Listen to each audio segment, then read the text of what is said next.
my colleagues, a guy you know well. Yes, Bruno, it's Rio, man. Listen, I hope you do well out there, guys. Please, I need you to win this game, man. I know you're desperate to do that as well. The fans need it. We all need it. I'm going to see you out there in Bilbao. Bring it home, Mr. Captain, from one captain to another. Do your thing, man. Take care. For us, it's very special to see the support from you guys because you've been there, you've been in these situations, and I think even for the fans, that little push for them to believe and to believe in the team that we can do something, that we can win this Europa League for our club. It's very good. That's what this club's about, create memories, isn't it? That's so it. I just want to wish you the best. Thank you very much. Good luck for the final and thank you very much. Bring it back. Okay, nti eno aye Manchester United legend no ana chese omu make sure say ombetime encourage boys no ahead of another two game na ebekoso no medical dia to enemy supporters no o sento kwana se dada enya sam ketwa esanse dodo na no enko stadium ho enko hwe game ni bi ba moko Bilbao aye Spain esanse stadium no aye just around 53,000 and a chese ebefa by Manchester United and aye Tottenham Hotspur supporters omukono according to report I mean say can anope no chese around 80,000 supporters neko and more than 20,000 entimi nko stadium ho enko hwe game ni bi sabe enei entokwa na omde bom enya sam ketokra na me pato Grace minim ubetima ma next video no eno na ye Tottenham Hotspur supporters eno na omo ye party na ntokwa si enya sam ketokra ni nyina no ye de agusu ekoso e was Spain ahead of a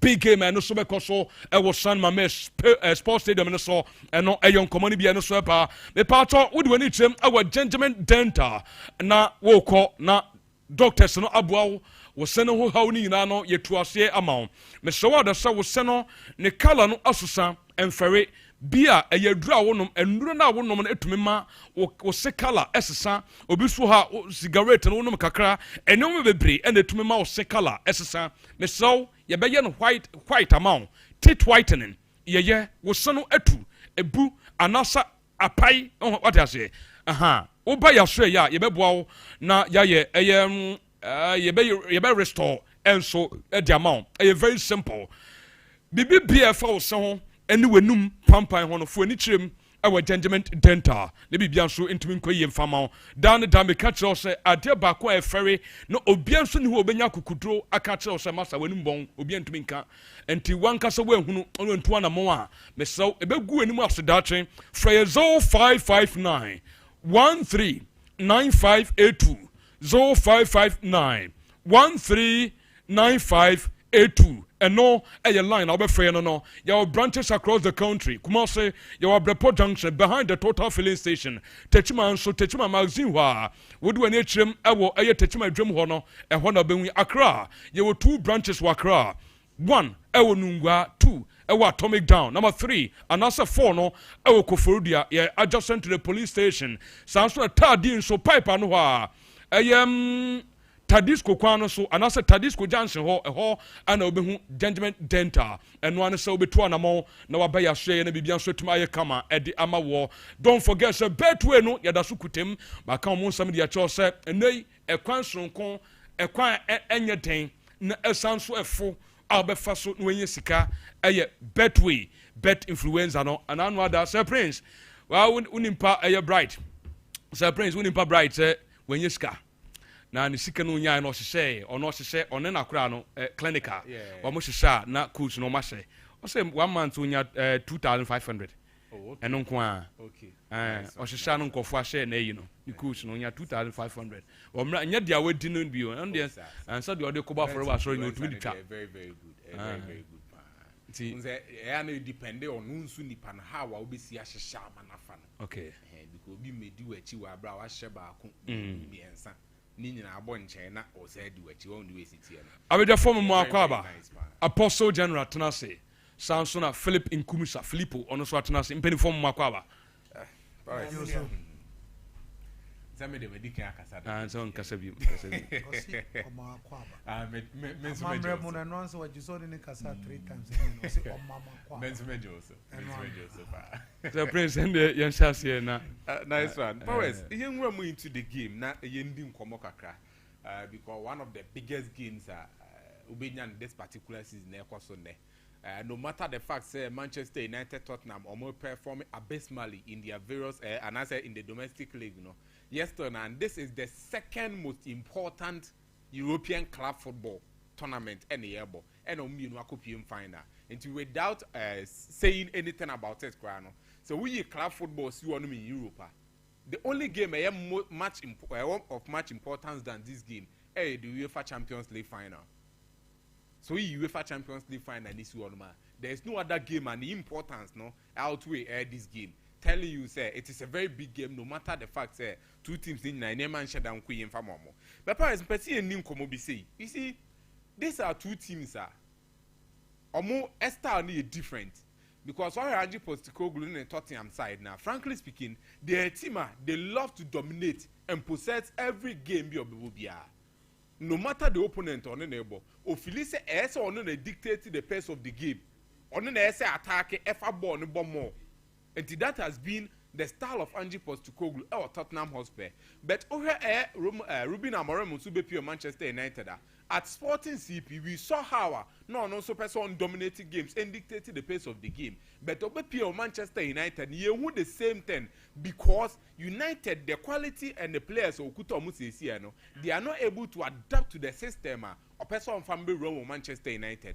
And I'm two different teams and unbelievable because Ange Postecoglou boys they able to dominate games or mobile because possession wise and Manchester United over the last 2 years are better in terms of possession than Manchester United. But there's also one thing United specific about their team. They also know how to transit in a quick way.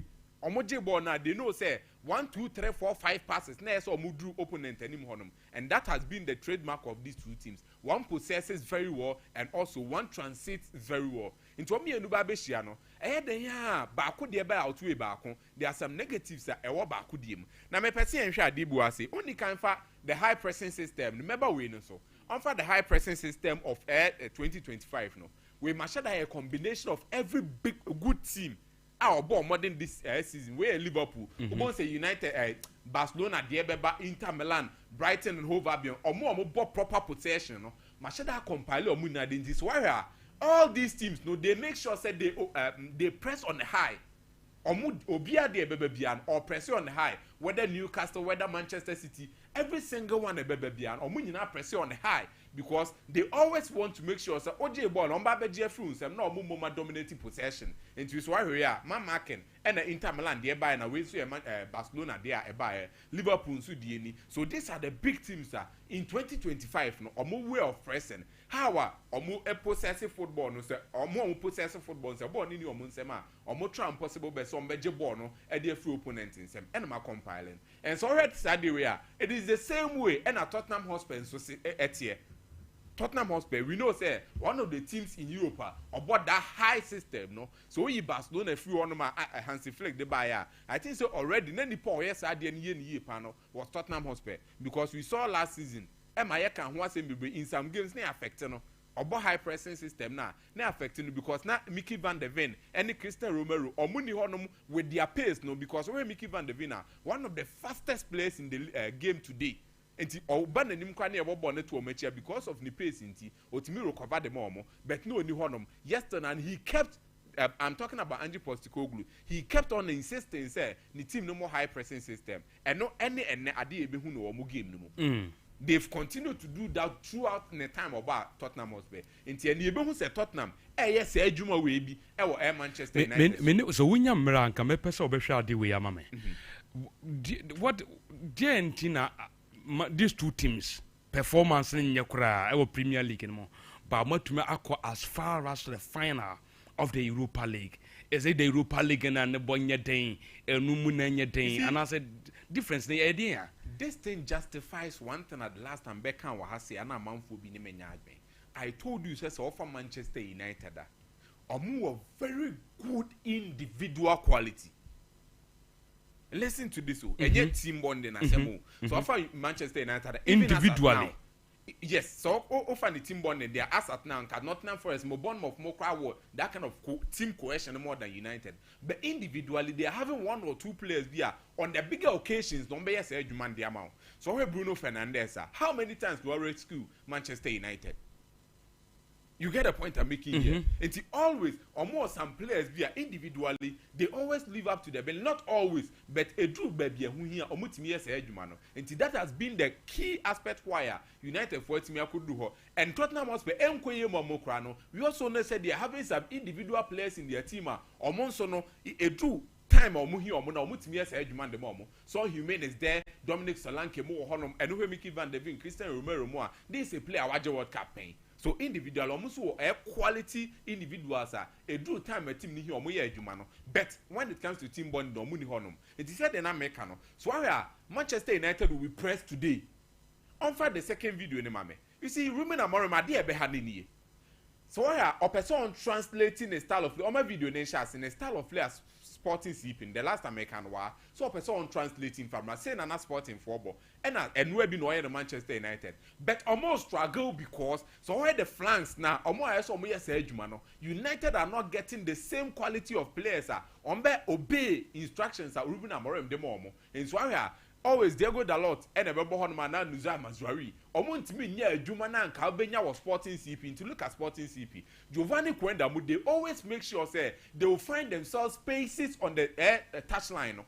And to born a no space into Swire touchline in no so amumi space. And that has been the problem with Manchester United. And no how video no quite him. Where the positional airplay of air teams now. Sporting CPD omo positional map no they make sure so almost start near fixed but omo video na konanim na see Manchester United there no who say clearly the same style of play na Ruben Amorim airball honum but United then babo say look at United shape no but this is the same style who say Sporting CPD but no say a fixed air system but as when you open kakra yes when you open because the players they don't understand the style of play very well and omo adapt to it. And always, almost style of play, shaky. They break, opponents are able to break through. That has been the problem with them. But with all these things said, now let's come to the reality of what will happen in the game. Because you can't say me be so on paper, Manchester United, this particular Europa League, they've been one of the, I should even say so they are the best team. They are because they are 14 matches unbeaten. Yeah, unbeaten. And so why you go so much Oko Europa League nenkwa. O match 35 goals conceding 18. Tottenham Hotspur 27 goals conceding 13. Telling you say United are a very very good domestic games now aside. In Europe they've been very very good. And to say the BBA to Chani on paper there. Kabaka say in this game United has the bigger chance of qualifying and I say winning the air title because said the Eddie Kanyaka individual quality no one no where Manchester United Andrew Onana has been to the UEFA Champions League final before. No matter the circumstances, he has been to the UEFA Champions League final before. We've seen Harry Maguire ever at the highest level before. Casemiro is there, Bruno Fernandes. These are players. They've seen this kind of atmosphere. No matter be paying. And going into set games, they have that kind of morale and momentum on be right into this game. But just like we all know, football is a game of uncertainties. And just like I showed you, Tottenham Hotspur will be pressing Manchester United. And if only Manchester United will be able to escape Tottenham Hotspur, we'll press now. Let's not forget, Mickey Van de Ven and Christian Romero, they have been exceptional for Tottenham Hotspur. But we are free in Dubai and you. So what's the idea? And if Manchester United is able to break through or more high pressing now, a bit me bomb because when it comes to Manchester United attacking because of their quick transition and midi can once in Bruno Fernandes 1 2 3 touches na ibekwa kodi no hono obet me lay out pass e de ama Diallo Rasmus Højlund in Europe local league in but in Europe who's and the performance very very good. So for me I believe say this game it will be about team obet me taking the chances. Tottenham Hotspur definitely will dominate the game, will be creating chances more than Manchester because even the last game on my boy, Ben Davis moon natural between Manchester United and Tottenham. No? Ben Davis moon a boy, Martin Stern a boy number 9, Dominic Solanke wasn't there. But yesterday they were able to shoot and as I have a total shot of 22 against Manchester United without Dominic Solanke more. Anna Ben Davis, Mone, Kevin Dance, Moon, the whole, but they were able to do that. So it tells you, say, Obi O'Hagan be able to say, Tottenham be creating more chances. But in Europe, Bobo for Manchester United has been much more clinical. So for me, I believe, say, they'll be taking a chance in the Bewini. But I'll go slightly in favor of Bobo Kwe from Manchester United to win this title because of some individual players. So Human so bet so Human hasn't had that much of a good form this particular season. Dominic Solanke also in Europe, and Shadan yet compare Rasmus Højlund. I think Europe Dominic Solanke below Rasmus Højlund. In Europe is what I'm talking about. So for me, I believe that Manchester United was some individual qualities here. Okay. Let me help for more out tonight. Me America cry me nye adwuma akawo one kakrabina 2 minutes. But game do you see say benya a winner within 90 minutes? Oh yeah, for sure. And extra time. For sure. That one I even said it in the way Chona me cancer say I don't see an extra time in this game because these are two teams that especially in this tournament, you know. In domestic league, I can't want them. But in this tournament, will be at because 35 goals and 27 goals there. Will be at Michelle. And she be a winner in 90 minutes. For me, I believe said I wouldn't travel to extra time. Now, next year you're snapping. Yes, Luis Diaz issue at Barcelona and Pese Mini Hong Kong to on say a bar bonten say after the Hansi Flick show damage your interest in the boy say Barca for Yaneman or Peno. Divided opinions, Barca for the Bihun say 85 for Luis Diaz there a door sondo. Why are they going for him? Ebinsu Felices or Mokofa Luis Diaz Beboa because Sobeka the last time I told you here, Barcelona will need another winger. I'll bet me about Bois with Lamine Yamal and Rafinha because Barcelona are two wingers. Two wingers pair, which is Rafinha and Lamine Yamal. Do says over Edgar Vimo, Femi Lopez, Daniel Momo, Mutimi Bohon bet, and your natural position. And so Munya winger the Abeka and Beboa. But the question mark here near price tag. No? Look. In Europe right now, I keep saying these things. Powers, me jene mi ni bina na say, me ma die nene oba betono. Eya na power ni kuta me eya ma die no. And Luis Diaz, I wouldn't say so or that much of a third player in a certain way. But if Barcelona gets Luis Diaz, it will go a long way to improve their team because big teams and teams are more winning trophies. No, their teams are the original park neso bo any the water bench no, or more quality no gap in shedding. And so for me, I believe say Luis Diaz cover say beboa. But the only thing no, Luis Diaz baso benye biabo. Look, most of the times it is not about ubenye biabo bebro. It is about how the coach will be able to regulate the time schedule for them.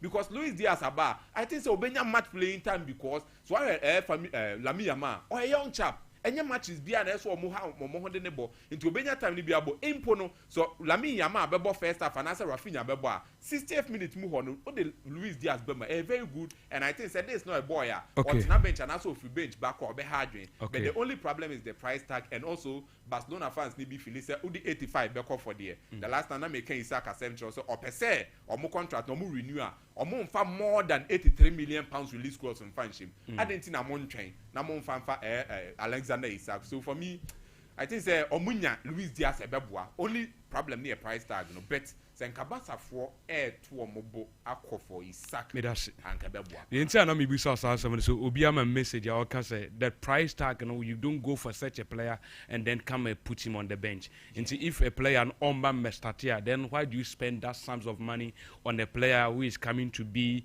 a substitute? What in command I say? Me that's pass. Filippo. Maybe I am fine. Maybe I am fine.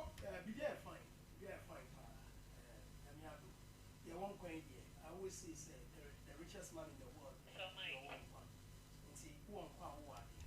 So, maybe I am fine. I must say. Now, Sikasa media. There's a bet way at the Roma. And also the here so the quote and you know bet way at the Roma as usual. So that is how it is. Now baby or mobile born and no. Unim say Spain phone with different mentality too. At the end that is the savior.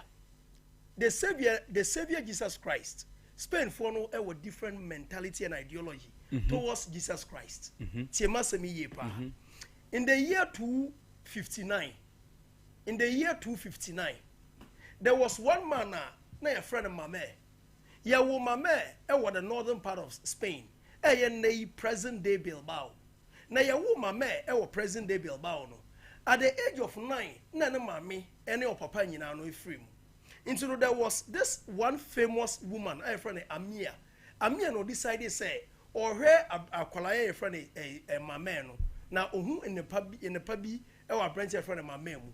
So what he did was that, of my mame, so or no, So in the course of it, you know, na mame no so I saw try ya no monse do. Nti no oye a document I try say na japade owo nyina no ye from boy na friend mame no. Nti oja ne chi e de mame. Na oja ne chi mame no. That time the Roman emperor, I friend Emperor Aurelio, who said, at this young age, how can you be this rich? And boy, no, so one thing I want to say, now come on, me fita. Edin so be ni poboni. Into what they did was, so more far a coin be also no more jaja padiani na. If you boy near friend my man in same. Into what they did was, he was invited to the Casiara. Casiara no, one place one friend lions no. Like your lions to come go and see what they would do is you do better in Jataboom. So what they did was money boy a friend of my man no alcohol. So he was tortured. He tortured my mess and you know to Jataboom no. We thought say Jata come down there. Omuni po bede. Obe divorce obe win obe say no cry. But Jata rather ebe the best friend of my man. In say no, omo believe say omo version of Jesus Christ. My man here the holy saints. What kind of word son in Spanish? Son just a saint. So son mame, the saints mame. Into mame no jatana young ya say jatana re mame no. Jatana be my man best friend. No ne sa jatana so call the king that time. Your friend that is Alexander Duke. No ne call Alexander Duke. But unfortunately the Alexander Duke and say on no kum a branch in front of my man. But when no kum my man we no thinking say omo for body no ekosie body no omo buy na body anyhow. And ne baby a body no yira no. E won omo see stadium na front Bilba that is San Mame. Into omo see stadium ni we no. They named the stadium San Mame in that is just say omo de kai the Saints Mame because I want to send Mame boy no owuye. Oh yeah, that was in 275. But and then you know historically, either say BC and also AD and the so before Christ and also after the death of Christ. And we can't tell into where the final match will be played.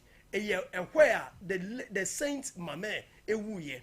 Now aside that the trophy now is so the UEFA Europa League trophy UEFA the trophies ni na we na wa pa and we so the mo pa and mo do asking by weight but the nyase sika da so tiemie pa and mo do by weight but nyase sika da so now trophy no e weigh 15 kilograms now it is 65 centimeters high 33 centimeters by that is in wide ne tenten now trophy ni a silver cup on a yellow marble that is marble points. Now, I saw Munina air fighting for the ball, octagonal ball. Now, I saw Munina air fighting for. Now, there is a rule to this trophy. Rule like that trophy, we want to say, would be our Baji Europa League and for original trophy in because trophy no, as I could display in your museum. So, in displaying the trophy in your museum, no, I see a more replica of this trophy. So, the original trophy is kept by UEFA. And you know, Ember don't want to say. So what to make Jeno 5 times, sir? What better can Jeno 5 times, you know? We'll keep it trophy away for good. And now, so what Jeno 1, 2, 3 in a row consecutively, we'll for trophy, Europa League trophy, you know, for good. That is the rule. And the only club a breaking UEFA rule, no, is Sevilla. Sevilla breaking rule, no, in 15-16. One so one of my trophy we can see. They are the most trophied club as far as the UEFA Europa League are concerned. Of course, you can say they are the most successful side. Yes, and that is why that is the trophy. And then so what bonus Sevilla more. Now so yem show kakra because so many watching will be.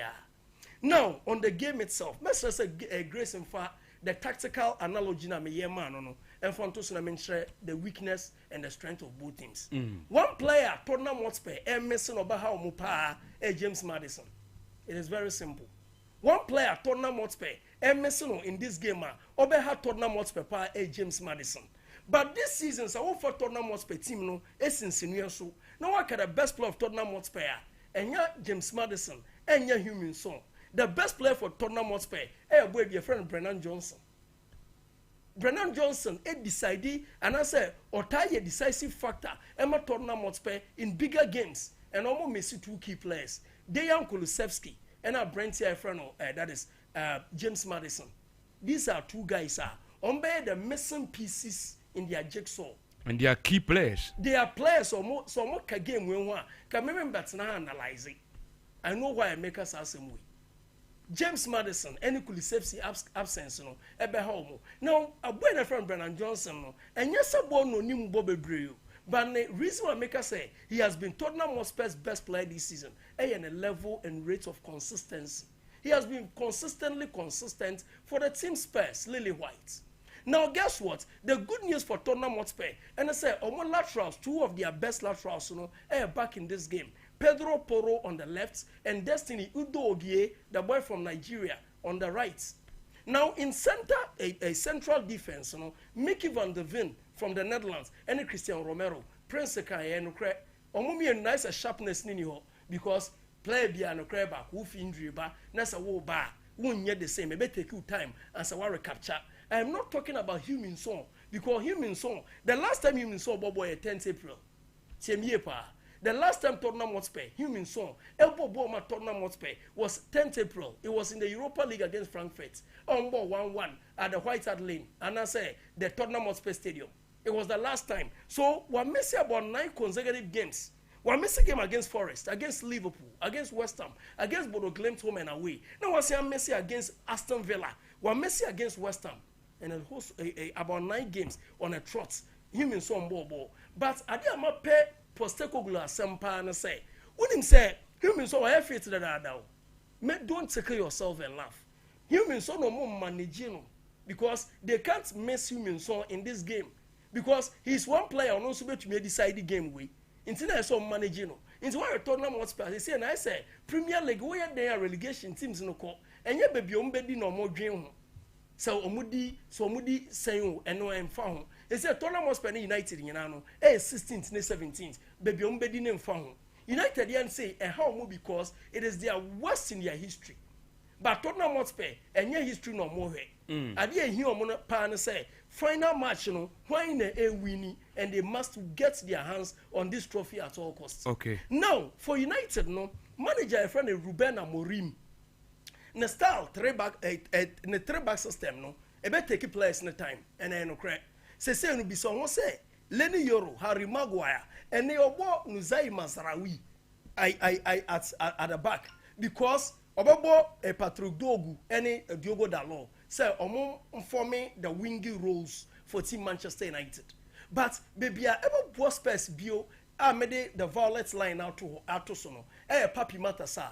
Rodrigo Bentancur because omumi anu nyina no omo ye ball carriers and again omo with defensive mentality omo ye nkrophobia say yen defend yen shield your back line no omo ye very good at it inti na ma game na ehu inti they say United decided say obie ni play tora na or widen the spectrum na wa ball no through the wide areas Destiny Dogie any Pedro Porro ho say o decide say or born through the central areas 2 of their best center backs are available. But one area, United person winning this trophy, and so making sure so we break barrier at all costs here. How we break Papi Matasa, Yves Bissouma, and our brand here friend Rodrigo Bentancur. But me Tnafia Haka, player me year pa in this game. For Manchester United, I have brand here friend Carlos Casemiro. Because this stage is not new to him. He is my player, me for Manchester United. And player Mariano for Tottenham Hotspur, Brennan Johnson. Okay. Is the player I'm watching out for. Again, I will never sit here and predict. I see Sobia with equal opportunity and chance of getting hands on the Europa League. Let us say, Filippo, the Apostle General himself, by Diamond Scientific Research and Alternative Medicine Hospital, and Eddie Donek Heba Mixture, the Abbey so, and Yedra Ebeboa, now we are Bema, good year, one personal, and so at me a quay amount. Miss Row, my engine, and my young Cassawinim, could drop a panel, Emresu saw say for darling honey kakra. And one we drew no a Donek Heba Mixture. Donek no a doping substance approved. Let's just say a dudu and casano. Mr. Premature ejaculation to us a rectal dysfunction. And in nemu how we nada memafim it was ye. Phrase CA 0246 727 677 0246 727-677. Herbal shop and pharmacy shop be a big woman. Ubenye Drebi ato. The general. Ember, maybe about Kodia. Uncle Pardon, boss. Okay, right. So let me go quick. Italy, who's a country, be a mind beyond the greatest sports are, Sebi, or but on mind over a period of time to meet a developing other ones count. The Ghana, your two biggest sports, boxing, football. England, over count football. They do athletics very well, rugby very well. So country BR one the USA NBA is number 1, athletics is number 2. Now Usha Italy, they over the last 3 decades, no, and this is a country at every point in time, almost lucky a sporting discipline, a picking the flag of Italy high. So Italy 2006 World Cup, they won the World Cup beating France. I mean, excellent performance from the team. 2010, they were in a group, Usha group almost 2010 at Cebu. Paraguay, I mean, Usha Slovakia, and your group are New Zealand, but they were last. They were poor. It means that Adu Bebia, the great team that won the 2006 World Cup, Buffett, who called 2014 World Cup, who said they were also poor. England every year they were third in a group. Costa Rica, Uruguay. You don't expect that to happen.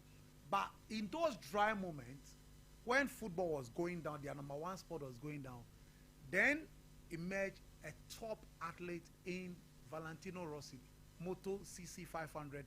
He won the championship in the Puros, ironically, in the Puros, Italy, he won 9 world championship titles, raising the flag very, very high again. Italy football, echo down until Mancini 2020 European Championship team. That time, a young, talented player in, so that's him, Yamaha. He will drive Yamaha. The guy behind here, Ferhoe Lorenzo, also Yamaha. He was his toughest competitor at that time. But in those eras, Valentino Rossi, he's a super. He's the best ever we had when it comes to the motor race. He was super. Now, when 2020, Sebiu, Euro 20, who said Italy, through Mancini, they're winning against England. Then was an emergence of a young player. The young player started emerging 2017. In 2019, in 2020, by 2022, he was getting into his element in Janik Sinner. But establishing him reasonably last year. Now, Michemu Mabadu Bebia, why the crowd of 10,500 bar the court, and he was thanking them. Now, in 47 years, Italy winning almost first Davis Cup in 1976. In 47 years, Italy have never won a Davis Cup. This young man, when he won the Australian Open, don't forget that Novak Djokovic, 10-time Australian Open champion, in the semi-final, and Daniel Medvedev in the final. That was last year. Then went to US Open and beat Taylor Fritz. Now the great moment was Ofani Maino Ekodum Pepeswa Tennis World Cup. It fell on him. He was 22 years at that time. On Maino Sebe, 2 minutes BBR fell on him. Then he went. And against Alex de Minaur of Australia, he demolished them. The second year, this young man again went to the final again in Netherlands, Davis Cup, and won back to back. What has never happened in Italy before, he did it back to back at the age of 22, at the age of 23, won back to back for them, and then rose to become world number 1. Italy play a beer tennis player being a world number 1 there, and then won ATP final. ATP near the best 8 tennis players member in a year. And we need. Now let's listen to what the reason why he's telling the crowd this. L'ultima cosa, che magari a casa ci sono anche alcuni che parlano in inglese. Thank you so much for everyone for watching, also at home. I guess here still some people speak English, so thank you so much for coming. Thank you for watching at home. Now, this young man, he's so proud to say, or see, Aura Cotton was like, wow, 10,500 full to Raptors. Almost see your by see about the Dawasi. na sebi na nse a ball nko ye wo na wa pagya o man no frank ka kosoro pa and the huge numbers and the presence there was to make sure they say thank you to our star man today who sebi bia jigo Italy baby ogwa Janisina or ya dear at your mind utumpo. Now oba say your young men be the Carota boys. So the Carota boys almost dressing in carrot costume. So what many the Carota boys? Omu and number 4 from Rivello in Italy, young guys.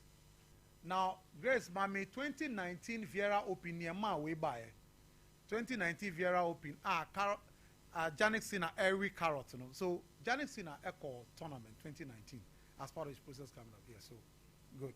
That's good. Now where you changeover in tennis, changeover done in odd numbers. Game 1, game 3, game 5, game 7. So this one is game 3. Changeover and say me were caught to this edge and at this edge. You best son about and all we carrot. All we carrot na boys you should say yeah star idea say carrot no pedia and yeah be shas say you be use your home. I am the #1 fan base across the world. Nemum idea be share the carrot costume. And they call themselves the Carota boys. So that's so they go everywhere with him. Everywhere. Last year they were in all the Grand Slams and the master everywhere with him. And then finally Omanya Lavazza company Italy Sebe coffee Huami Kama. And now Omo using this boy to also promote the brand of the almost smooth culture coffee of Italy. And he Okobia I promoting that wonderful coffee. Okay. So whilst that is going on, the country's traditional coffee is also being promoted through them as a vehicle. But they are his #1 fan. They travel everywhere and support him. That's how big people take sports and they are serious about it. Now, also you see Mamelodi Sanders at G8 Cup. No. The most important figure that must be celebrated is the young man called Tulopi Mochepe. Ani papa a call calf a jar team no man. The decisions, look, he was met with a difficult decision when it came to managerial decision at the Tenka level. He don't tell us yet. The papa called final Baku, he is now at another final. But he had to take tough decision. Decision #1. Bringing Flemenberg as a sporting director, Emma Roland Mokweni issue. The coach at that time had issue. Because about matters of say, transfer player, top player, the type of player, the policy direction of the team, issues of talent in Kola Beba, I do remember team, the issue of a quiet fast boy a born on the bachelor, a quiet fast born ye, I a boy a befatai. And the first time Swa Ombenya sporting director without any papa no. And he was able to manage a do baby Rulani Mokwena Bufuye. And then performance also started going bad because of the fact that on person be fine structure free Flemenberg. A friend of the officer say, listen, your culture or tradition, people is one to do by. Why are they do baby? I want you to leave. It has a serious consequences, but he was ready to put his foot down to make sure that or no so as you be a roller, I'm man in direction, any papa he doesn't want to live in the shadows of the father. Now let's listen to him a bit. We come back home to continue the celebration. To the supporters, it's very simple, just to say thank you for being with us. And so for this last stretch at home, we ask that you come to Loftus in your numbers, come in your yellow, and continue to keep singing, because it's going to be a... He took that decision. Rulani Mokwena, I know, without athletic, but he's struggling. Ironic your life. Then, another... Okay, Rulani Koe, senior assistant Mangoba Mekiti, take over.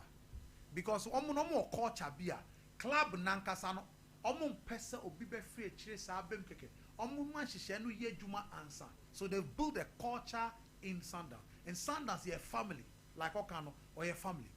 Now Mangoba Mekiti Bayano, the problem was that he was able to qualify the team to the semi-finals of the CAF Champions League. And then also do very well. Unfortunately for him, or making sure say on your problem with two players, Tebo Mokwena, Ulisi Mudao. Why sir, these are top players for the national team, that's Mangoba in the picture. Or the Omu two bench or Mamumbo.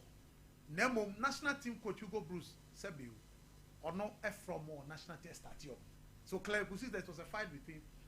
Now, Okolusi against Polokwane City. Tolo Mochepe friend said, listen, your team was standard, the way I call Ember, Jai. He didn't listen. Then he lost the netball camp to Stellenbosch. Stellenbosch, you are no friend by say, listen, Madame Fo, Enkoyi, we patch on Pesoko. Nakofa Miguel Cardoso. Now Miguel Cardoso, or the Esperance ebe ye Sundowns for molasses. Or they are not the Esperance called final, they lost Wali. And Nakofa Miguel Cardoso. Today, look at the structure of what Miguel Cardoso. Human is a one. He's supposed to hand for talent. Or people column board develop your move. That's sporting director. Two, your brand of football, you're Brazilians, your ball the Sompa football. Oh, South Africa. So you perceive a ball no and the name and share goals more than just playing a beautiful football. That was his start, which he has come, he's done. Now, Omukofa Cardoso by in the tank, he tanked Cardoso within a short spell of time. One more players Nanya GDN Buo Amono Cardoso no and to be pure can be that is what has led them to their third Champions League final, which they are playing this week. They are playing the Champions League first leg at home against Pyramids. So the young man, the 36-year-old young man, and don't forget, watch BB, the title has been consistent 8 consecutive. Omajia twas 8 league no. Pirate ni Sundowns omo de omo to baby. Nemo omo changing coaches bia omoji. So watch it. Peter Mosemani Koye, Rulani Mokwena Aba, Mangaba Mokuti Aba, Miguel Cardoso. But what is constant is the structure and the system that is working. And Faoni Po Beba Ako, and the young man has been excellent in the last 5 years. Papa Fred Jumano, but 5 trophies, and he's gone to Underfana. I'm saying this because it's not easy for a young man like that to handle a team with pressure and expectation and still be delivering and show humility to the team and everybody. So for me, big up to him, Slopo Mochepe. He's done a great job. He's the reason why Sundown, Papa no koy na tiak off him so. Peter Patrice Mochepe na koy and the team though. The sun has risen to the level. If he wins it, only Papa be in terms of achieving more league titles than Papa. That is the apostle himself, Apostle Jeffrey Asare. And Oma Yesua Debebre. And me Melody Sundowns, aka Kaiser Chiefs ne Orlando Pirates mun na gudem. Ale Filippo, on say on commonti, you monitor your best course no na ye nin komo. On say dromu chachuchi kata no aba no. I don't do as something. What you count so? I don't do as someone. And I bet we. Now your codes no very simple. Your first code 1E, 2D, 6, 9DF. That's our first code. Now your second code 1E, 2D, 8D, 5B. Your third code 1E, 2F, 52, F4. Now your last code 1E, 2F, 57, 2F. Mesre codes 4 now who say gusuno. Ujaba kukra uma wasobeshi. Training na. But some sound so post-structural. And your quote and ra your quotes na the by yenya bako. And renya one of the quotes are a fire. So memaka say we are always on track and we would always get on track. Okay. And then we're on track. Until the nay so continually no will be on track. So bet way also get way more. No, Mr. Philip Nkumisa. Eba messages no so kind messages bebre ho. But me nin komo. Esan say unya case a ofa lawyer. Mebo a unya case a ofa lawyer. Sa na sitie. Boys are fa lawyers na omotia no sa ala. Chairman apombo ko de. Nyankopon adom. Ene so yasansia. Ene nkomo ben na mo hwe na microphone. Okay. And then a Donek Herba Mixture, Diamond Scientific Research and Alternative Medicine Hospital. Nkomo ben na money Ghana for. Mo mai. Me na that's I'm chia atwefo. I'm chia tifo nyina. Ba bibia obi ahwe efi bia na ase oti efi bia no. Mame enhia no. Nka se obi ankopɔ enhia no se na waye nhia wo de na fidi ato sompa. Na mame kɔ enuma samo senior high. I'm chia the mistress. Okay, inti chairman you should enoma me na MY I feel we chim we feed na to a ye ne Diamond Scientific Research and Alternative Medicine Hospital from Penny 4 and edin komo one na omo ye kofare by edura agidin we Ghana ha ba bia member doping substance a ye mba na ye esan se eye dudu wanwaso donek enkomo ene yedi chema yento aso me na me da se na me ka se me chia Ghana fo nyina ahwefo ne atiefo nyina me chia omo especially me ko anu asamo na me chia me stress yo ho me sis mo bia mensa ene teacher fo ho nyina me chia omo nyina no pe omo hwe omo bie afidie no demu a omo ehwe me chia omo nyina na empanyfo se ukọ otumfo adwuma mu a na sa blacksmith na adwuma mu ba bia bo so wode abae bo na se na ndade no pan na je se ho hia no bibi wo ho oye bibi wo ho de ho akopa adwuma bi aye ti do neck fo ye bo ba bi pan on se sika no so ba no pan na opese ano ne nya nam ano no ye hye ano ne sharp wode kanwura no a na ekọ wode kadua na ekọ enti ano pe wa wo hwe me ye bo pan ade ne hia ye hia ne se ye se ye nsokane a emfansi empase anase ye mfanse tukrum ye sokane ade de e di sidua no so na hre ma wiase nyina na the neck for ye dura ye de ba ye pabene pa no enie ti ye de be kyerɛw ye pese wo hre ano pai ye bone pampan mo ate dura ye de ba e won ko to bi num ya ane ne ye ka se ne na wo hwera de the neck ne ade na ye ma nipadua ana ade na ye ma mema ade na ye ma ma menua wasɔre ana pa opɛ sɛ wokɔ adwuma so wo so na firi mpa no so no honam nyina atutu wohu deɛ woyɛ wo ho koraa ɛyɛ wo sɛ adwuma no koraa gyae kɔ woankɔ so so a wonya sika ɛmɛboa afie nkora no school fees da hɔ ɔtwɛn ɛneɛ mepatwɔ ɛma saa de no ɛnto wokɔpɛ donak ne bi ne bɔne nom adeɛ kyɛ na pa na wosɔre wokɔ adwuma so a wo ho dendenden wokyɛ caterpillar wokyɛ wɔnyina wokyɛ dadeɛ ɛyɛ donak herbal mixture wei yɛ sɛ ne ɛfɛ omintiminem wei how that is a caliphate how that you can caliphate just a day no one thing okay let's just a power no powerful pa masa it is our pedra and one thing and ma kwa adwuma so dia and na ye do neck ba mixture me can say na me peta me kyerɛ say wo ye be ma o me masam wo fom every bia ye ba ye kan ye say ye bone pan ma no pai ye bone pan ma no pai o me masam wo fom enkoye oba no de wani ma ye fom we sika man kwa no wata to sika ma do sika esan say anya sika nkwa na ye dey ye de ware yetumi frosh ye nkwan no wo metwitwi nchansi mu we did ya ntu ma yi ne wani mfi wo wa ba ko homa all right but ye mu ba wo huru nkukum but ye mu o me masam wo fom pa chew adwuma no wo ye bankum na wo ye nifa wo ba ko homa no na wo ye mpa no so adwuma na wo yire na na esan say wo yire no no adu na behia aye donek na behia pa chew sa wo hwem ya no pa ya ba bia wo ga na bia na bi wo ho koko pebi yam bon number no so me ya no number ni hia me because obi tie radio bi mpo na obi tika mo obesi enti 0246 mo 727 mo 677 no 0246 mo 727 mo 677 eno ne koti kwan ya obefa so afre mpanifo na omo no adi nkomo ye nto nkomo no so me na me da se ebia na me kasa kura mantimi anka oyade enkyere se yade ne aduro ne nyade entimi ensa esan se me bra me de kasa ni sua isa ene bo so me ntimi mo ba bia aduro ne wo bia anu ti yade number no agu tv na se no se na be ya se okuta fo a wo fa fo no twa aduro no ana se wo twa picture na wo tv no so no e de ato fo no so ye wi a ba bia wo bia no frɛ ne a enkyehye bia man fa ma wo ha se no wo frɛ ne a ye de be ma wo me pɛ da me kyerɛ se minia ye frɛ me bi oxidative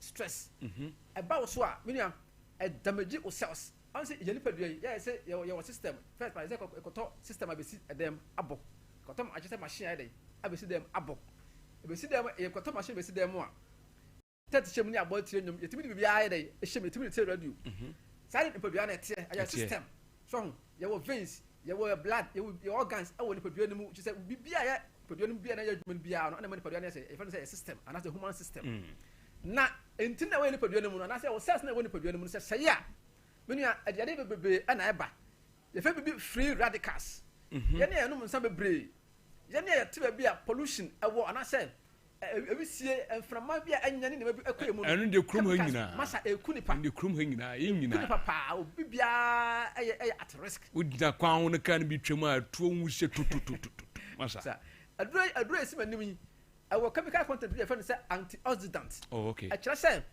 what the free radicals and I say na damage cells no kuni padua no mu na cell cells no say ni padua no sa antioxidant no ba be boa asolve am okay so aye donek ba mixture na simanim yi enti be bia wo bia no kokko pebi na to nanom enti wo yo bia patcho wo no so wo bisi pa anya glaucoma and anya cataract dia ɛne na donate ba message ana abehia sɛ wonya bi na wotɔ a wotia no aka aphyɛ so patwa wotia no ka apɔ na hyɛ so no sɛ wo de bi sa no na wo frɛ ne a ko number gu aduro no ho number gu ho frɛ ne a sɛ yɛde no sɛ bia no yɛbɛkyerɛ de bi sa no aduro no obi wa ne de no yɛbɛma no de bibia ka ho obi wa so ne de no ɔmfa bibia nka ho ɛsan sɛ ebi wa ne age no bia 80 years 90 years yɛde no ɔmo na tana no so akyɛ sɛ wonya som kakra de som nti yɛbɛkyerɛ bibi na ɔde account that is why I provide number no wase no okay it doesn't matter your age so what from 18 years ekɔ no kwa de ɛne ya wodam chat na to ko pepe na tɔn nom ɛkosi sɛ obɛwuo no wobɛtuma no aduro no bi okay obi ontumi no aduro bi ɛyɛ ɔba ɔma akora no fo ana sɛ ɔfa nyinsen apart from sɛ nipa we sɛ de obi bia atimi nom sɛ oyade ɛne sɛn me say ensu atototo yi me nana me papa osasa boro number obi wa ne joint sɛ no wo sɛ ahonhon na ayɛ kɔ ni ko to dwa no sɛ na ahonhon na ayɛ kɔ odi kura entia fam obo so ɔde ne sɛ mmea na no so sia na atom ni rheumatism aba no hope gagagagaga onso ngwaduma we bro ni ye donate ke ba mixture we oto ba ko sɛ de wo de bo ba ko akum no ma be sɛ du jade e ba ba sama wo no de ya de keto akora sraw ya kan sɛ obi nim sɛ bia sɛ agrobi na ye die ba dog ade ba ko ehiamini o sɛ me ye DT we are dispensing technician we call pharmacy new sa ankrofo na enu de bi ni ho enu bi ni ho nti jiwe anu so ye adwuma te say no a masa ebi ni ho a kope ba bi eduro we bi donate ba bi wo bi a penu bi anasa wo de friend number na ntiro ba bi a obenye bi ato 0246 727 677 0246 727 677 o kono se bi ni ho na mum we bi na ho ye adwuma te se no oboa masa pe we bi na wo de sohwe wo de to bi na hwehwe unim agona so duro obi ko da eno no frɛ okɔ pharmacy bi sɛ ko pe bi ato awo so wo de adwuma se bi ene makro frɛ masa agona so duro fa mo hwa no pai wo de komisa anson wo obi anasa ko class pharmacy aya achem odan kwan no so atwa uduru ho abusa sɛ class pharmacy odan kwan no ho no ma class pharmacy wo bi obi fa achenchena dan waso kwan achenchena ama dan waso kwan aya donate heba mixture sɛ wo enkran a ko kan shi dry glen repash heba ebi wo ho sɛ wo sunwan a atwa Mose pharmacy Green Light pharmacy ana cap heba anu so awo bi aya ho for amutemi anopai abet sam ewo bi tachiman patcho ahimfio no opposite aya abibidro fie center ono so ewo bi so wo kuma se ha be atu ado ton bi ya be bia tu aduro bi ya apidank ozons chemist Kolinak dani heba omo nyina be bia wo bia misti mu nyina eton bi ene ye problem kura na omo agona so duro achim oda asaman kase aya kade ho nyina bi wo ho yetimo obi adi because ye time mo to apete Ghana ha ba bia tamale mpato tamale di bi akọ sɛ wo tamale a fo ni kire doku loku pharmacy ana sɛ wo wa oni kire GN bank a wo bamahu fo ni kire honom me na be sai ka sɛ oba onyane mensis a na obi atene nka mensis ne kura emagie ase ebesi na yie no menua ɛhyase na eba enenum enensia enenson ene eswatia ba eba eda ba akọ no kura na eba ene etum na eyito hɔ no mo obebre kura ntana saa tum no kura asaja ba beto fam mesra wa sisa wa hana no kwan kokopa do na kini bi na to o de to afre ne sɛ wontu bi ase a o de frɛ ne dog ade we de ehu ni sɛ unya o mense 7 days they say to eswati aba 3 days we shall say there was sanka about that 4 days since say we atosusun wa ya so eguo ebe more problem dachi mo afa hefa esie ebe mo yade on say oduru ebribi yade bi ebabo wa wonti ase wadwe se bi a yade no efiti ya na aba pacho a process enya event betam je say efiri baabi sa na abo no na abedu sa person na aba beduru no okay enti sa moja na e ka wo yem no pacho hwe ne sia no kwan kokodo na ekini bi na to na nom na me yarum na say abosome no so a o menses no nyina abe flow abeba kama afei ama wonya problem bia ho ato ukọ oba bi sa na me nuanom a omudidi anadwo esan odwuma wo ye nti pacho anya problem wo de se wodidi anadwo a ofoye kapu ego akọ odidi a na adwanu gya na bo saa na oke ana se ote so saa oje iyo na asebeko efa na tirim pacho wo de podo na kiri bi si fie wodidi anadwo no bia we de we had so many na bi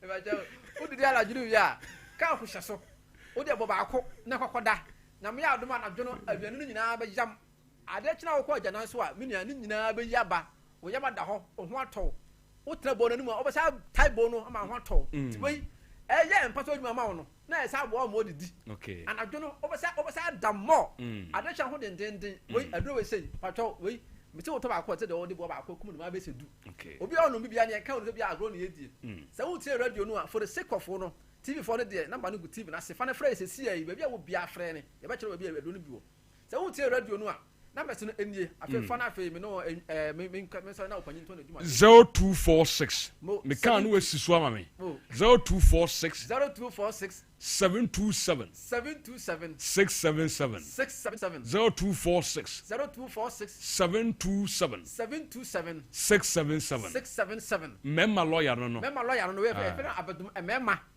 abedum emema obless calculation ko yie mpa chaw kokopɛ do na ekini na tonanom abato frɛ ne enu ni nkomo na bema be di de amedi ayase kom me di areho uni abedase de ko that's ba eno Diamond Scientific Research and Alternative Medicine Hospital do na ke ba make sure wo na kofa sa duro no edi aba ebo adwuma wa Ghana tisa won so nhwe obi a waso ahwe bia no masa na wo wale wo de Starboy yankwaye SMS no so na eni nkomo kakra na yewi a ye na ye homra my dream channel no ye fai obenso betima johnny wa Sompa 93.1 so Sompa 93.1 na who Facebook resonate din komo Starboy also watching the show live and clear at Ahafumem Airport and yenu Starboy edi free aba or say powers with emojis of fire we berima usu ansa quest steps or say powers so is Nico Gonzalez better than Rodrigo. Well, Ubusana, we also Ubusa, okay. Filippo, Edifri Kwabrika same and Diaba. Or say Ember Power. Tonight is Manchester United's night. Greetings to my daughter Frimpong, Manson, Echa Felix, and then my mother, Auntie Mary of Genesis Way, Efri Filippo. The message or the Abraya no. Anna Hujo, or say power is powering. Okay, with emojis of fire. Yenye kweku sahene wo Johnny Adana Bassett also yatewo nkan ho sansuna Odani Ventures Macro Junction na odi efra ba say glory Manchester United 3 Tottenham Hotspur 1 Emil Smith or say United all the way into United for na club World Cup prize money and wonso wo de aba abre yen ewo ho Olivia Tiwa or say hi, more fire. Also the other brain, no. Akrokari Junior Chero or say watching live from Akrokari.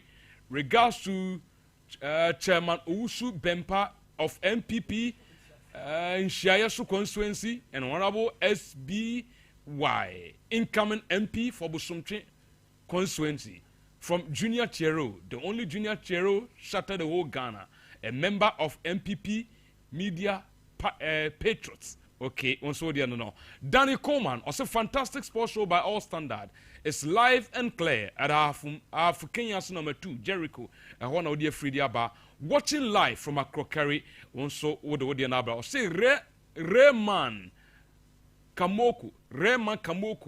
Or say watching the show live from PFA Pharmacy. More fire, bossman. Well, PFA Pharmacy. Edamasipa anti Perry ne when the momu amhoni na yechechi amunina. Yausabe of Gospel Oak Barbering Saloon. Watching live from Gospel Oak Barbering Saloon. Red Devils are ready to ignite the pitch tonight. Manchester United is going to win the UEFA Europa League tonight.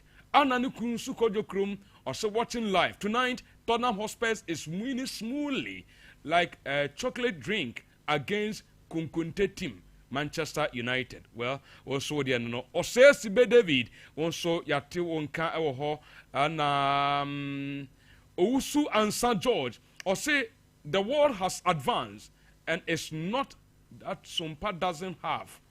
So they should do the needful. You can't stress our viewers. We need the touch screen. Okay.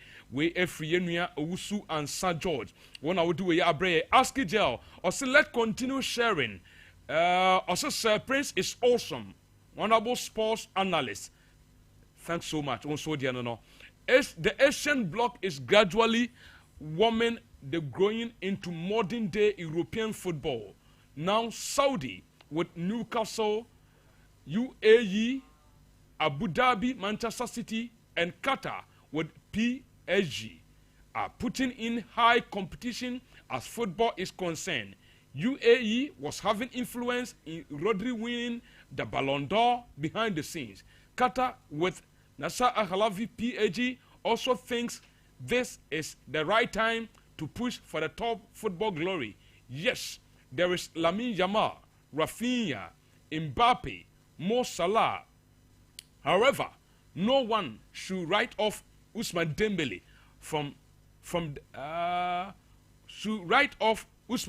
from the Ballon d'Or, knowing very well the standard is always Madrid and Barcelona. Again, Dembele for the Ballon d'Or is still eminent. Also, umeseja wodi abreye enono yentwa so na yemfa kakra mfimfiri ho na afi yenkweyenim. We every yenua Askija also waiting for the general himself. Okay, General Bekasewie. Tottenham is carrying the day tonight.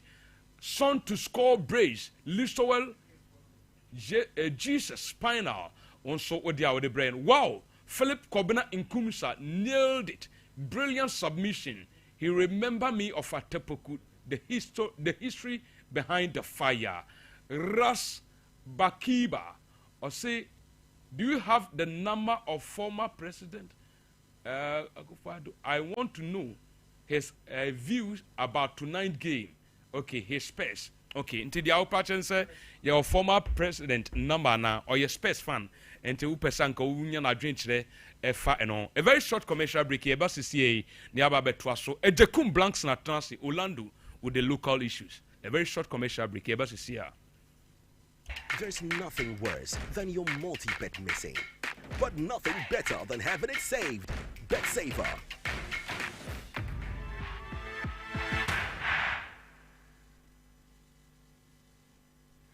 Introducing Betway's Bet Influencer, a groundbreaking feature where you can make money by just sharing codes. He just needs to share his codes and make money. The more his codes are used, the more money he makes. Oh yes, so what are you waiting for? Anyone can be a bet influencer. Share your codes and make money. Bet Influencer, another world first from Betway. This advert has been approved by the Gaming Commission of Ghana. Betway, get way more.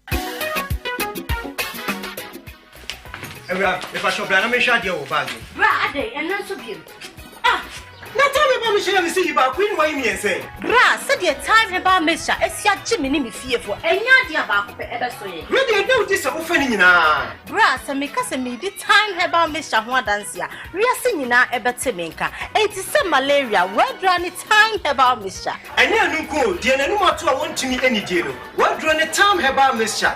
A drink and near ma or bar waffle through. Dear, one mark or down for any aquada when you fear to me, and son of the time about Mr. Draven. Shasawako Hospital and NASA Lab. I'm what who said, oh, a 3-day malaria be answer. Kayo said time near TIME. Time about Mister. I feel malaria fever the other is Ziba, a woman, ever trap. Ubenya be at all, ever over the counter medicine sellers. Any herbal shop to do an FDA Aji a judging cratway at home. Abusaka Krakabi will have made out from Nara, who said, woman said, about Flaketua 1 year, 2 years, I can die back. It's the African Spider-Man, I may have Flaketua him one any problem here. Let the bill cost for Nuti coming when you're already a woman.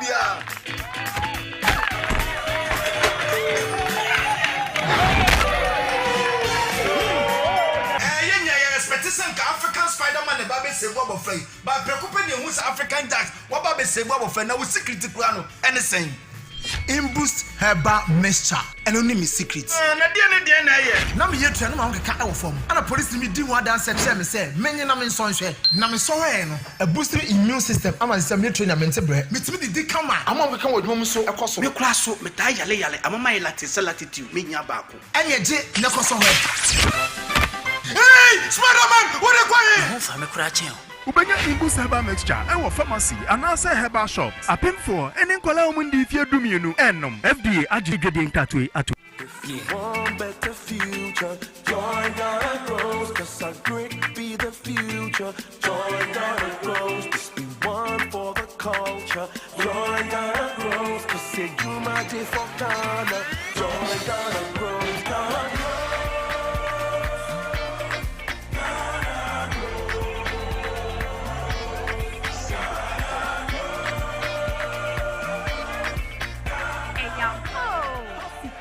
Yomu, Pequia, Ubefa Juma, Anna, Atia Jumaqua, Faso Wasso, Ewokia Jumam, any 80 vetimu and Neya. Suana Mone, Fastest and Wo, Wabusia, anyone Patamo Asitinemu, Bosta 718 star 50 hash, Napeka Ho says, yeah, Ghana Grows, Hop Day, Ghana Grows Jumedi, Mastercard Foundation, Miss Springboard Roadshow Foundation, Limehouse, Niwa Buafone Debro.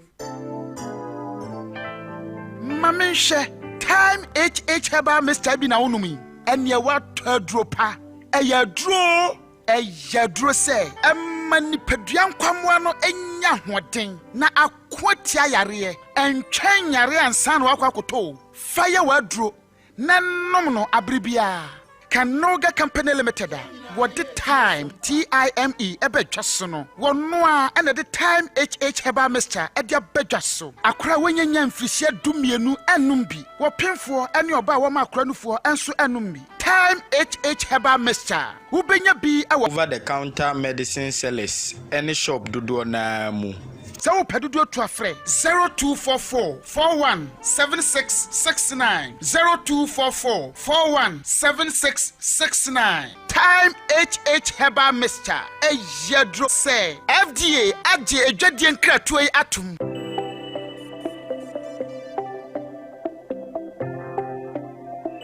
Rise and shine with Yas toothpaste and Yas toothbrush. Start today off right by grabbing your Yas toothbrush and squeeze a refreshing dab of Yas toothpaste on it. With its soft bristles, the Yas toothbrush gently cleans your teeth and gums, giving you a comfortable brushing experience. As you brush, feel the powerful formula of Yas toothpaste working its magic, removing every stain in the cavity and leaving your teeth sparkling and fresh. Plus, Yas toothpaste helps make your teeth whiter and protect your gums, keeping them healthy and strong. Choose from our 3 variant toothpaste: Total Care, Herbal, and Whitehead. Make Yas toothpaste and Yas toothbrush a part of your morning routine and start your day with a confident smile. Yas toothpaste and toothbrush, caring brand for caring families.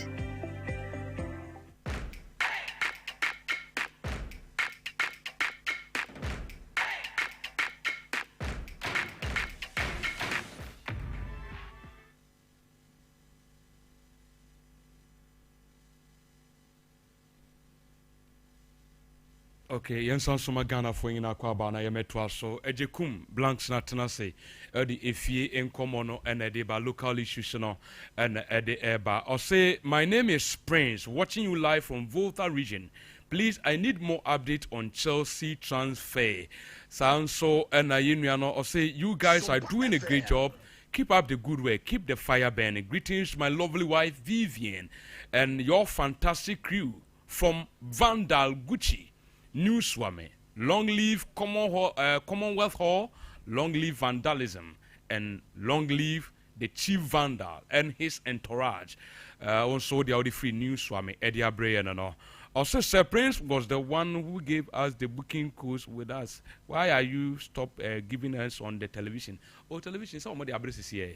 And beer what the buy and sana win or more. Kangen energetic drinking water in super papa, in sucrogen, in suya a year drew, Mesrao, in show way a more than just water. A year a druanessa because of say alkaline woman in tea. One, a bois and nani bad cholesterol from Munim Pediano because of say anti-aging properties and to Okosonoma, Dane da looking younger, Unya Sobenum Brubia, Unya Kangen drinking water.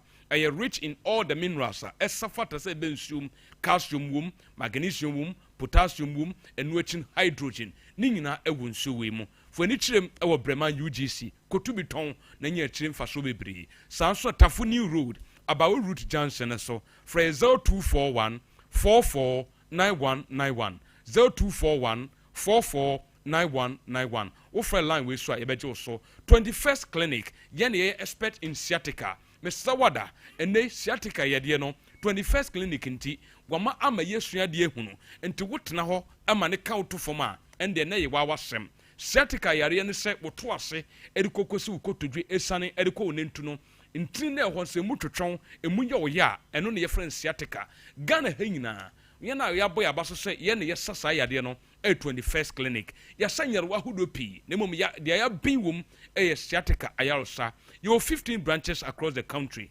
Kumasi ye wehwa overseas junction bia Sompa TV and Sompa FM wono and the 21st clinic yense wo obuase ye council quarters anasa core junction Accra Domi market wa sunya inkransani techiman eho nyina wutu abehuyen ebe na frefra no afre 0249 311 311 anasa 0540 311 311 0540 311 311 Orlando Atanase Fanboy Blankson Ejekum aka Orlando Emani nyina Orlando bibia eboko de Powers bibia eboko ende ye nantie efie enkomo ye ni nkomo well Powers yenchia Sompa 93.1 Sompa TV ye tiefo ne yahwefo ne mo makwaba Ember full time ne so ebraso efisem ena ye de ma Ejekum Blankson Junior obetimi afremi Orlando ye hye na say ere free Asante Kotoko head coach your friend coach Karim Zito or in Sema Tuja or Chemo Padia or no a free set or share the coaching job I say on coaching team bia MIN Sakene Danti pressure bia any so as a head coach and so elho. To go, I'm going back to so. You can't say good for so. But I'll do my best. I've never been sacked ever since I started coaching. I've never been sacked. So for pressure of work is there, but not to the heart, it's to the body. I don't take it to the heart, I take it to the body. Anytime you stand there, what are you wish to win. The pressure I had against Chelsea, yes, because that is a game, I don't have second moment. There's no moment. You ought to win or forget it. So by this one, there's no pressure on me, depending upon the team you're going to play. That's it. Thank you. Hey, Coach Karim Zito and already to just say pressure na one so crana e body nim na mu makomane the pressure bia enso enim eno ensema already to ja na Alexander Menu enso agasaka kra na ochemo pade a enkofo mo ka say Asante Roko eyade say omo elections a omo nyen no kan bi na supporters no Ember stadium no say dabi sansem ne de enye no cre supporters na omo sorry a omo Ember stadium ba say obi ebeka say elections no omo nyen ne de enye no cre san say ono no o kan ho cra say oye the most talkative regional chairman a omo nso etimi enya ne san say de bia o te radio so no attendance to leadership. No. I say our communication director. No. How many times the ball league, every match, I make us already. Like I said, Mr. Debiami, the most talkative. I shan't just take a second. Every day they be granted interview. Every day they granted interview. The first of all, they said, ban on mama, but a bad attitude. I was saying, because me leaving because I want to tell my Africa. The one you go better for Africa. Why Africa? I mean, let's change our attitude. Let me just say, better to support you. We apply a bowling, let's imagine it, and Sunday, and yet good life, and yet leadership. Ashanti Region Second Chairman Alexander Menu and it is Sansemo to judge Asante Kotoko supporters why bia de bia or grantee interviews or code TV so radio so or Kasa match day and anu ya Kotoko and so ni baby any and I say omoni brekum Chelsea elbow cra or Kotakwa Thursday eko make sure say Asante Kotoko be qualified ni nyina supporters no and so no we no di to just say Kotoko supporters last home game against Midiamane dear as Omoma Stadium where ma 45,000 capacity Babara Sports Stadium I say ma ne nipa ni bi efufufufu pono te say the titine ye hunu no they also leadership omo of radio say bakoka they support the bakoka but ye ko ne ye ko it's potential supporters should say me offense. I will never be rude talking to supporters. For I'm a supporter myself. That be the rudeness potential supporters. That means I'm being rude to myself. But that's it. Mr. Say, say I want my one match better go against Mediama. Yes. And Mediama also I football poll now. What is that we have to say thank you to the players. What boy Makasa? Alexander Menu Echema Koroko players this season on my Juma until last home game against Midiama and no dear essay echita for moba na moba support to players no celebeya omuwia omode send brand be kwakobo vision game no na omuwia FA Cup finals no and so ewo hono ade say eno so omudi golden cakes ewo Legon University Sports Stadium no omonso etimi akwakobo na bibia and so etimi ayekama na Ember bedinka catch say Asante Roko players mienu enya Black Stars call up enche bia call up no coach Otuado list ne beba ombeba no omudi wom Kwame Poku and afin so midfielder your friend Andrews in team menu Omube part of the team Ekobo 4 Nation tournament ewo London no nanu na oben sechere echemu padia Asante Roko matches aka no ehu hia nenti empanyimfo he se Kwame Poku ko na onko start game ne former Black Stars and empanyimfo consider decision e san se baby matches na du no Asante Roko ani abrepa where the options because do how we friend no last time omuka they just go and warm the benches now MYA and want to say your friend as a hono or move alternatives are yeah the no boy a match now Babuana Yaman Koboni and Selfman because this crucial match is now here for no yeah your target and say your match is too now I can winning now we are maybe I will be able to park them upon you go in your position to make us say my more young fan to attack match is now can so kwa you make sure say you good replacement go the matches or ball when she go you do also so our born when you need out to go but they say matches a deal make us say match young fan to attack you make sure say you take the right decision you can there you know you say you cannot say blast out call up eno chairman obin seche ochemo padia se sana be kwakoba dia likely say abrante friend Kwame Poku and Andrews in team menu omobe mixing Midiama and offensive vision game no and so no ochempa dia empanyimfo way options no mo head e beboa Asante Kotoko no muntu wana mo no we no dey tuja say double ne die Asante Kotoko mo target pa so mbeje double no mathematics are here and then say it will be so better apple and move this side and so we are expecting say what's not much you need a plot of you need to send your bear just a bit my fan one it's a Asante target I said the edge double for now the target is still winning the 2 matches and then you win the then we can say goodbye.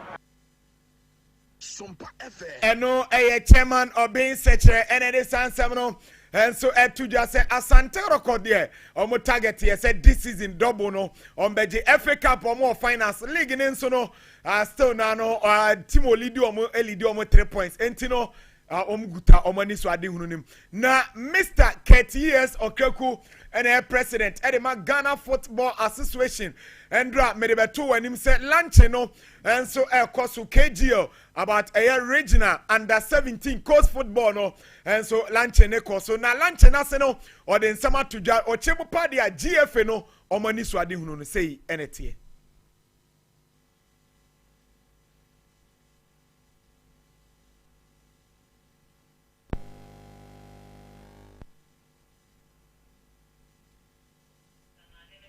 Enti yebere se omobema ye Kate ES Okreku president Edema Ghana Football Association na ocheche eye GFA omani swadi hunu Association of Ghana.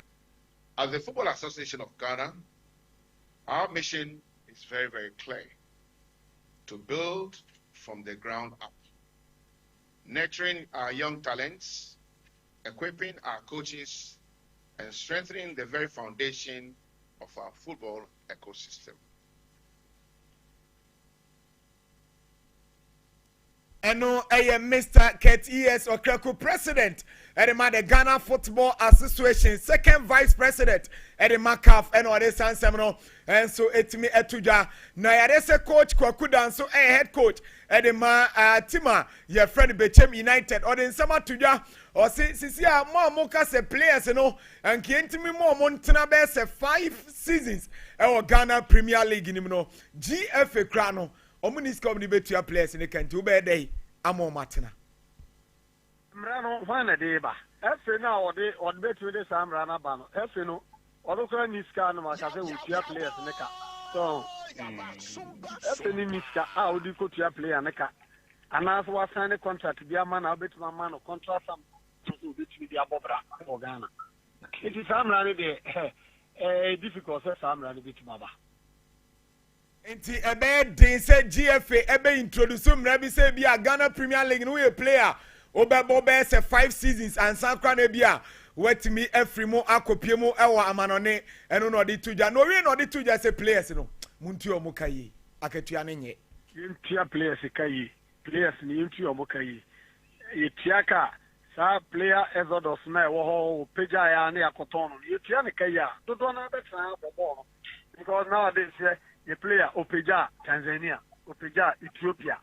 Previously na Tanzania and Ethiopia Ghana ye ball league na ye league no more. But so much to no more ye this almost players can ye. Player the free so call Obenyeska. It yen ye the no yen per sponsorship. Into players can ye. Another boy am a league no fans no etimiaba. Yaliano anu adro nyina ena coach Kwakudan so head coach Edema Bechem United or the two jaren say utia players in the kaya ombetna and it's a Ghana Premier League in Kietua player be jibe 30,000 Ghana cedi 40,000 Ghana cedi on hanho so be ko Tanzania na South Africa and so kwa bobo and no sema or the two na Alaji Gruza chema wayem from so pa nem from so we and say okọ tie ket okreku achi say adwuma no obetimi aye my mistake because the president of Ghana football and the Obaye, the plan in our car, we convinced say we obey football in here because you say we're a football person. We are conducting football. And we say when you yari or be say football yari and say what the yari be play never come. Eno Alaji Ruza or say Ketokraku by Senko Besa Ghana football situation no and Ghana football yarieno or bayeno wabe ademo yarieno down a doso Hontino powers medicine mo me kono mo mama baby ani na me hwe omago praman sisi an almost my ready for Asante Goroko yes a pitch in a dasono na omo mama stadium no that coach from Paul Manson in Ranten they were money abreno Sunday day in Nai ko share dey na ko bia oka o ko share dey na ko share on say any powers we the besia ko share dey in na e dey ni chemu bibie ne ola owie me da very okay ola powers okay. Kusiada. Ola. The prince Bibia boko there. Bibia boko pa. Bibia ni India he say wait me akomeboa. Because on say oh yes setting on some issues. Sana me hwe no so me hear you. On say me problem pa na say no cran say aso dey important. You. So me makachro. Oh yeah, no, that is the truth. Oh yeah. Because you are bepombe 230. Baby I will feel crab do fi kwa na. Da ya pon temper 230. So what the free about? Pause. But we know straight away. Na possible we go first service 10 11 no upon. Before we pon battery. Me unim de bia me katas on Supreme Court e dia asema e da mo ma verdict no ya na kasa no wa. Asempa etiawa. Bema bi otakasa bibi onya action. Usu be ko bibi eni. Assembly timisi in the house. Everybody's home. Sompa FM, moderator of the church. Good. And in Pacho, man, the Apostle General and you're on radio and television promising people. So you must be a man of your word. Yeah. Especially when you're a man of God, please. And set one quiet near business say I can't. Cloud internet.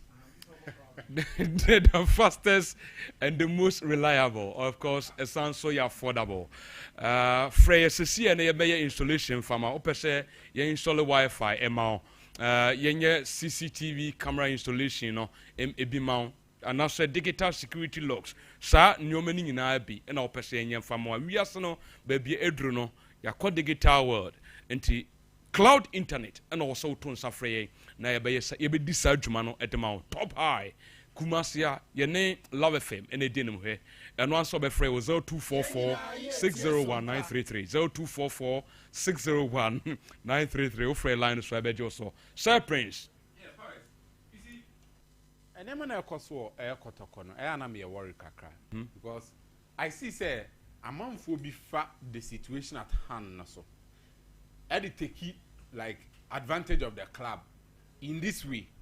Did you make us an say? So I say, and Yaman Kuyi ever club ni mua. You see people apportioning blames. Or more apportioning blames. And away we say. But the moment match Bakube Kuye Mienumi and Sabekoye, no, and I mean, I'm here saying, and no be me country and say, or no, you. And no, you know to me being a new pigeon and Sakas, and men I'm here with. Says you'll be say I'm the most talkative chairman. Ain't I make up, Satim we say, you see. Sometimes I am feeling bad sitting behind the scenes. No, I am feeling bad because Kotoko about just 3 games. Yeah, a bit impressed. Listen, I'm not jumping the gun. Kotoko about just 3 games. With all these 3 games, yeah, a bit impressed. But there are some people making it look like I said, no, let's be realistic to ourselves. Kotoko Ember back to their normal form. And near when ya, Ubon say any other game against Bibiani say Nema and Koya, Ubon say fans now, ye Daniel Majimo Mufili say, oh, Kotoko back to the normal shape, and Kotoko back to their normal former. Obiani say no matter the team on Nibeshi or Ghana, I say, Team Chrono will be down to them. Minim swati the match last year. And Tuma fans no argue could diso, Emma Moon realizes said, no, we are building. Ya tough from Niafe yesterday. Now, money as ye really bakum yenu. Me and Sabinti, oh, you're free from Aqua could do sora. Then always, yes, I'm Kobesiano. Because the moment one disappointment, Sabebano, no fans need advance at Chiaka could see baby, I know more than us. So for me, I think that people should stop. Any one bright spot be a baby, I don't say, or be a person or associating a woman and yes, or not a born home or the man glory in the by. No. I would do it, but the moment. Make say defeatness and a man and your club no does be no be a person believes and away you say and a coach Nanya dear and a player we kurano on some fatakot on the match so coaching is so no record no recordness or no yam on your drum my yam pamoneda a business well Paris and some no I know the baby but we are just hoping you see somewhere be the gold stars say no. The race is between our nations. But for me, I feel say nations. Last game, yes, kakra. But we have the gold stars, baby, they are standing at a very good position. Or met me at a leg. But we nations who are last game, despite the fact that I am against a team or also competing for the Ghana Premier League in the shape of Heart of Lions. No. Let's not forget the best away performing team in the league this season. SOC Air Nations. Also only has to folk. I don't know away points. And with all this fact said, no, you say Bibianu Gold Stars or Mufi against Kotoko. It will be very difficult for Kotoko and also very, very difficult for Bibianu Gold Stars. But some of us feel say Bibianu Bibianu will be able to get the win. And then nation services because of their good away performance in so for me, I think the league is here to be decided and Kotoko should hold on to the kind of momentum Kakana Omenyano. People should stop tagging themselves to say they are some baby. No more making sure the team is very well focused. na boys need na park na so a omanya satune mind say the bobo enye de obi dina che baby a work because right now social media the obeka bia obi te so for me I think say the people should start that emrena so yeah no kakra nyame admo ochina mo media no beba Ghana Premier League no some statistics bi amensa ka ochina chana ya no heduma mega cash on Sompa no eguso ekoso Dale star 426 star 6 hash. Now if you follow prompt no. O boy no pe won't say but more six exciting options no. No I select one. The other select be a sika da so. The more na utwa no, the more say usu unye sika. O select wi a na sika o pese utwa say 5 cities, 10 cities. Kusi do bi a pese utwa. The utwa. Unwi ya ehwo na usika no so be go phone so. Ed say mega cash ehun komo dale yankwe the issue of Exodus bandwagon no Mr. Sanke yenjai kan you see what's your comment na or pass out na wakasem bi say those were the times na Ghanaian player bia endwin so okwa Tanzania and I say okwa country omunye football mad country so okwa ball sadia no we de waka say say na nyesie wi nti wo be ye hodan. And I can tell you, say, players are omoko those countries in Tanzania and what have you know, the kind of projects are omoye or Ghana, you have no idea. And they know the reason why the Tanzanian league are attracting more players and I say attracting a lot of packages and they say omo remuneration ratio no e was so kra chair the Ghana Premier League. You see, sometimes you have to meet a higher analysis. Cause what is the competitive league? And I say, how do you refer competitiveness in literature? You get competitiveness now. Competitiveness, in so many manner, depending on how you see it. One, everybody say, league na yambon and for now we can't tell when Nigeria Legon Cities needs to Asherman to relegation. Again, when Nigeria League, is in nations called Okwanasa BBN Gold Stars. To some extent, how to focus still are in the picture. Our some British Ghana Premier League, into competitive. And no, will be point of view. But in terms of competitiveness, a lot of factors are inclusive. One, how well do you pay your players? And how often the top teams, are keeping the best players so that we compete intercontinentally. You can't intercontinentally. That is competing very well in Africa. And then, for Ghana Premier League, and I say, Ghanaian clubs, facing senior so. Now, the last 5 years performance in Africa. Yet, I'm a calf by year the Super League in Africa. And Super League by Africa, no. Your hearts, or mobile bright in Africa. You're African footballer. Want to even tread the African football in history. Once I won't go to Kwane Heart by Kwane Heart Super League. First time I introduce Yakobiana. No. But we have two teams. We have teams from Tanzania. Mobile the first ever Super League in Africa. When the chair say, no, Sadia from a dwindling effect, affect your league, any Ghana football and in general, no, and yet a check. So then, no, no, we are acting like bad losers. The only thing about to me are here to get on track and say we can't beat them, so we should just join them. Tanzania are doing things right, and they are meeting hey, uko Kenya league no, what champion Papa Beno produce, Sofapaka, Tusker FC. A Union Commercial Bank. These are the teams who are top of Kenya. Uko Tanzania and the younger Sembani Azam and you mubia fair any Kodokwane Hearts. But then for the last 5 seasons, performance are younger and the same by the Mayeno. They say already the club Africa club rankings are more top than Kodokwane Hearts. That's a same by all final. And I'm making over the last 5 years. And I make over the last 5 years, Confederations Cup and then this year. We Dream FC for some years do semi-final. When last na Ghanaian club do semi-final. Meanwhile, you had the history of this tournament, the Confederations Cup. Clubs are more history by a year Ghana. It is called Kwane Heart. They called the first ever final when it was Confederations Cup. If you can't beat them, just join them. So players in Kayi, not players in state. No matter the quality of football. Me da say, I know you Filippo, no. Na debia Philip, it is that the Americano. A quite simple, I be who say a league, a competitive, and I say a competitive in here.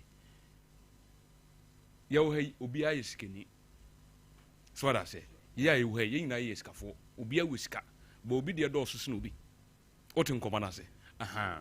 Enti se enti se the ebe mu who ni say.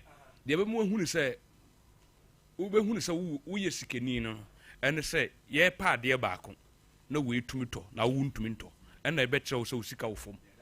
Enti Ghana hani yebeka che say ye league ni competitive because ye bo points in bo so aka 3 matches ye hu the old league the ebe me hu say league ni competitive and I say competitive ni say ye nyina ekwhiem na ye bo CAF Champions League ye nyina ye bo CAF Confederation Cup ni ye ntumi mo bi na obi ahye ye no and na be me ye hu say yasa for some time no woni say teams are eyi kodoko film Africa no mo need say okay.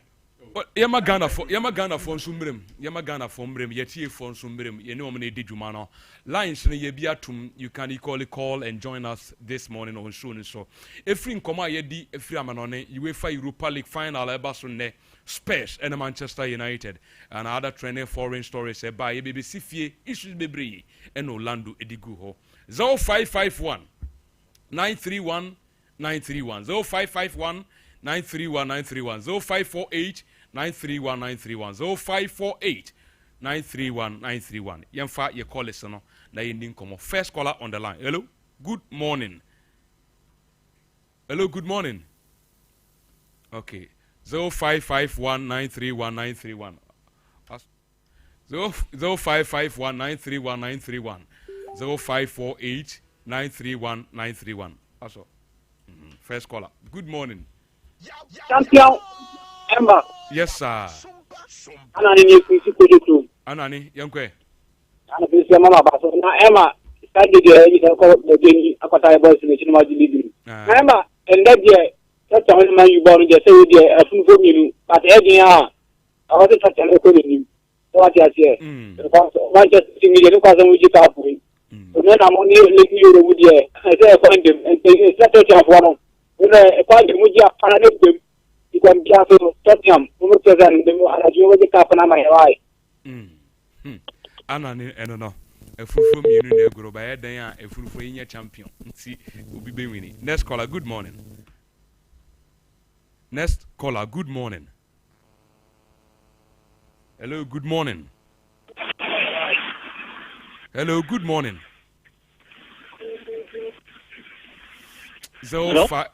Yeah, we didn't maybe are free.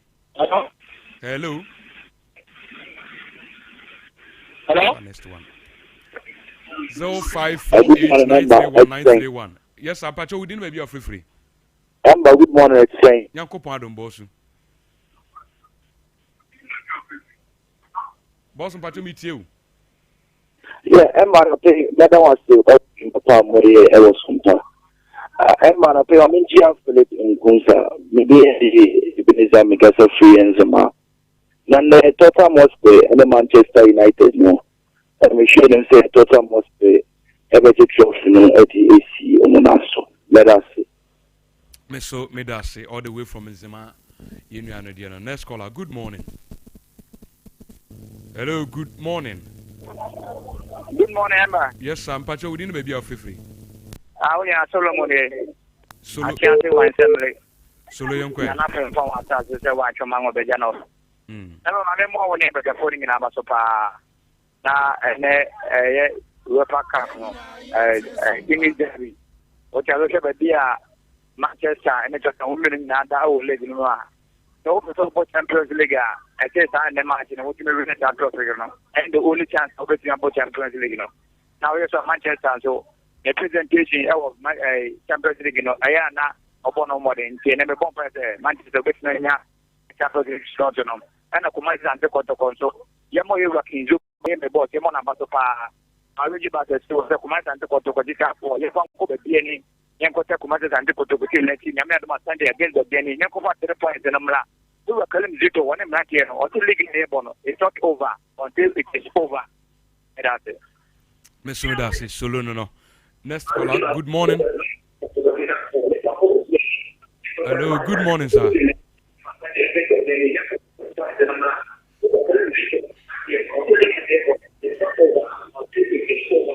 Hello, good morning. Good morning. Open me patch or would team phone so be ask and so would you TV no why? We didn't maybe a free. But you're frozen. Myra, young quay. Yeah, Koto, on the game no the bomb. The good is on the dinkum. It's a already about to form this time now. And I mean, now, upon it back with them, you can say, really say, I let man, oh, yeah, when I'm here, and it's a moment. Okay, I say, and then more point the house. It's in American say, also, or don't know, query. I'm from medical to the and at least it's many young okay. Yes, so yeah, that's Bibre. Young fire, your next caller. Hello, good morning. Hello, good morning. Akati. Finest one on the uncle. Hello, good morning, sir. Hello, good morning. Yes, sir, boss. I'm going to say. Yanko Pado. We didn't maybe have but on the free, Medoma, okay. Medoma Yenche, Yankwe. I'm Sompa sports. Now, my dreams are come, I want to say. In so TV, I make it that man, T program, Nana, my other much I have seen. Now, the American young say, Ghana and Penny for General Sports, I deal me Kevin the Bland. And you know, Ghana, Kim Beck, that's what I can say. It's a player away fitting up or yes, this is Amano. Obianye bida because of have Obianye bida. It's a more farm sports now. More come my years in Pennsylvania for now. Where say, yeah, the Akuma team next team they all gonna hang now. You will be soon.